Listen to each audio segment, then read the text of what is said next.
తెలంగాణలో బీజేపీని బలోపేతం చేయాలని కాషాయ దళం ఒకవైపు దూకుడు ప్రదర్శిస్తుంది. అందుకు అనుగుణంగా కార్యాచరణ కూడా చేపట్టింది. కానీ ఆ జిల్లాలోని ఓ పార్లమెంట్ సెగ్మెంట్లో పార్టీ రెండుగా చీలిపోవడంతో కేడర్లో నిరాశ నిస్పృహలు చోటు చేసుకున్నాయి. పార్లమెంట్ ఎన్నికలకు ముందు సీనియర్లు జూనియర్లు అన్నట్లు పరిస్థితులు ఉండగా ఇప్పుడు ఇద్దరు నేతల మధ్య వైరం మరింత పెరిగి జిల్లా పరిధిలో పార్టీ రెండుగా విడిపోయిందనే చర్చ జరుగుతుంది. ఎంపీపై పైచేయి సాధించాలని పట్టుబట్టి కొత్త పదవి తెచ్చుకున్నాడు ఆ నేత. అదే టైంలో ఆ నాయకుడికి చెక్ పెట్టేందుకు ఆ ఎంపీ కూడా పావులు కదుపుతోంది. ఇందుకు ఏదా పార్లమెంట్ సెగ్మెంట్, ఎవరా నేతలు, ఏంటా గొడవ? Watch the story. Mahabubnagar parliament పరిధిలో కాషాయ దళం గ్రూపు తగాదాలతో కొట్టుమిట్టాడుతోంది.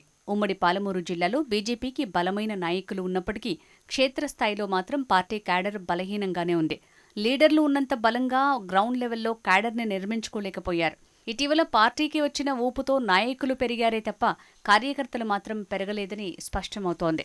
మరోవైపు మహబూబ్ నగర్లో బీజేపీ జిల్లా నాయకత్వం ప్రస్తుతం గ్రూపు రాజకీయాలు చేస్తోంది. పాలమూరు జిల్లా బీజేపీలో హేమాహేమీ నాయకులున్న ఆ నాయకులు పార్టీ క్యాడర్ పెంచేందుకు చిత్తశుద్ధిగా పనిచేయటం లేదన్న టాక్ నడుస్తోంది.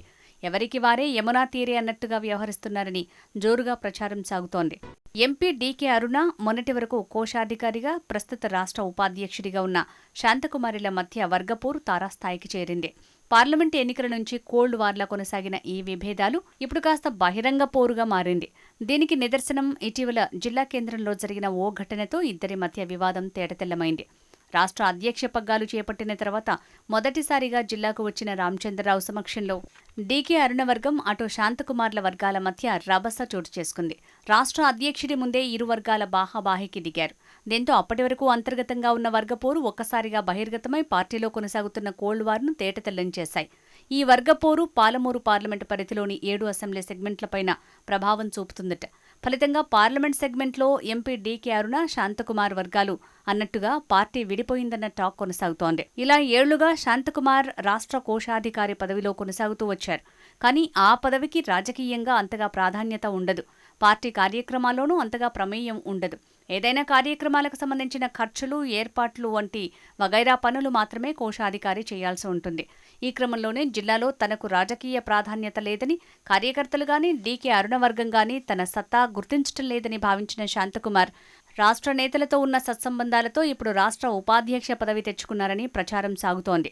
ఈ పదవి పొందిన తర్వాత జిల్లాకు వచ్చిన శాంతకుమార్కు ఆయన అనుచర వర్గం అడుగడుగునా ర్యాలీ నిర్వహిస్తూ ఘన స్వాగతం పలికారు. పాలమూరు పార్లమెంటు పరిధిలోని కొత్తూరు మొదలుకొని షాద్నగర్, జడ్చర్ల, మహబూబ్ నగర్ వరకు శాంతకుమార్ తన అనుచరగణంతో భారీ కాన్వాయ్తో ర్యాలీలు నిర్వహించారు. అనంతరం మహబూబ్ నగర్ జిల్లా కేంద్రంలోనూ ఆయనకు ఘన స్వాగతం ఏర్పాటు చేసి భారీ ఊరేగింపు నిర్వహించారు. దీని ద్వారా శాంతకుమార్ పార్టీలో తన సత్తా ఏంటో చెప్పకనే చెప్పారన్న టాక్ పార్టీలోని కొంతమంది ద్వారా ప్రచారం జరిగింది.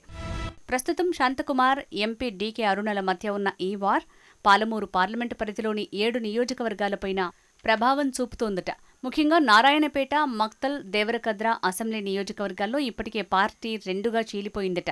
మక్తల్ అసెంబ్లీ నియోజకవర్గంలో పార్టీ సీనియర్ నాయకులైన బీసీ సామాజిక వర్గానికి చెందిన కొండయ్య, రవిశంకర్, బాల్చెడ్ పావని, సోమశేఖర్ గౌడ్, భాస్కర్లు శాంతకుమార్ వర్గంగాను, రెడ్డి సామాజిక వర్గానికి చెందిన బలరాం రెడ్డి, లక్ష్మీకాంత్ రెడ్డి, రాజశేఖర్ రెడ్డిలు డీకే వర్గంగా విడిపోయారన్న టాక్ కొనసాగుతోంది.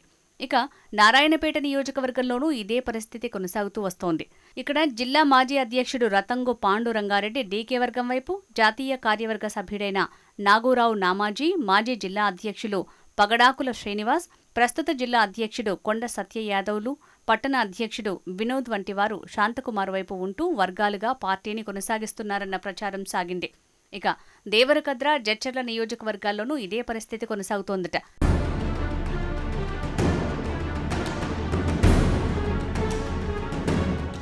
జిల్లా బీజేపీలో ఈ వర్గపోరు ఇదేం కొత్తది కాదు అన్న టాక్ వినిపిస్తోంది. గతంలో సీనియర్లు, జూనియర్లు అన్నట్టు పార్టీలో కొందరి తీరు ఉండేదట. అలా సీనియర్ల వ్యవహార శైలి కారణంగానే చాలామంది టీఆర్ఎస్, కాంగ్రెస్ల నుంచి వచ్చిన నేతలు ఇలా వచ్చి అలా వెళ్లిపోయారు.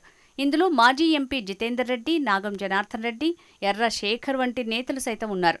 పార్టీలోకి కొత్తగా చేరిన నేతలకు సీనియర్ల నుంచి సహాయ నిరాకరణను ఎదుర్కోవాల్సిన పరిస్థితులు చోటు చేసుకున్నాయి. బీసీ సామాజిక వర్గానికి చెందిన ఎర్ర శేఖర్ అధ్యక్ష పదవి చేపట్టిన కొత్తలో ఆయన స్వయంగా చెప్పుకున్న సందర్భాలు అనేకం ఉన్నాయి. చివరికి ఆయన సీనియర్లతో వేగలేక పార్టీ వీడారన్న ప్రచారం కూడా కొనసాగింది. ఈ కోవలోనే మాజీ మంత్రి, సీనియర్ రాజకీయ నాయకుడైన నాగం జనార్దన్ రెడ్డి సైతం సీనియర్లు చూపించిన సహాయ నిరాకరణతో పార్టీ వీడి కాంగ్రెస్ తీర్థం పుచ్చుకున్నారన్న టాక్ కొనసాగింది. వీరే కాదు, చాలా మంది నేతలు పార్టీలో ఆదరణ లభించకపోవడంతో ప్రస్తుతం సైలెంట్ గా ఉన్నారట. అలా సైలెంట్ గా ఉన్న వారిలో జడ్చర్లకు చెందిన ఎన్ఆర్ఐ బాల త్రిపుర సుందరి. ఈమె కూడా పార్టీ సీనియర్ నాయకుల నుంచి అలాంటి పరిస్థితే అనుభవిస్తున్నారట. ఇలా ఎన్నో ఏళ్లుగా పార్టీలో కొందరి తీరు వివాదాస్పదమవుతోందన్న టాక్ జిల్లా బీజేపీలో వినిపిస్తోంది.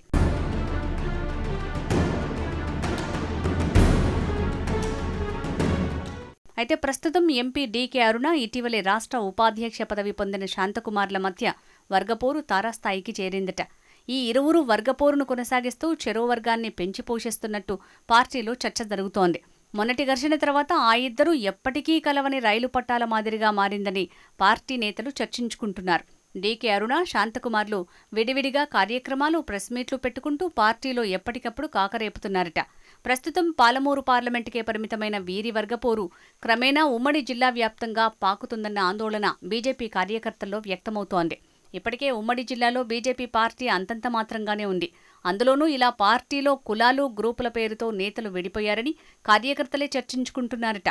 భవిష్యత్తులోనైనా వ్యక్తిగత ప్రయోజనాలు కాకుండా పార్టీకి అంకితభావంతో పనిచేసేలా అధిష్టానం చర్యలు తీసుకోవాలని వేడుకుంటోందట.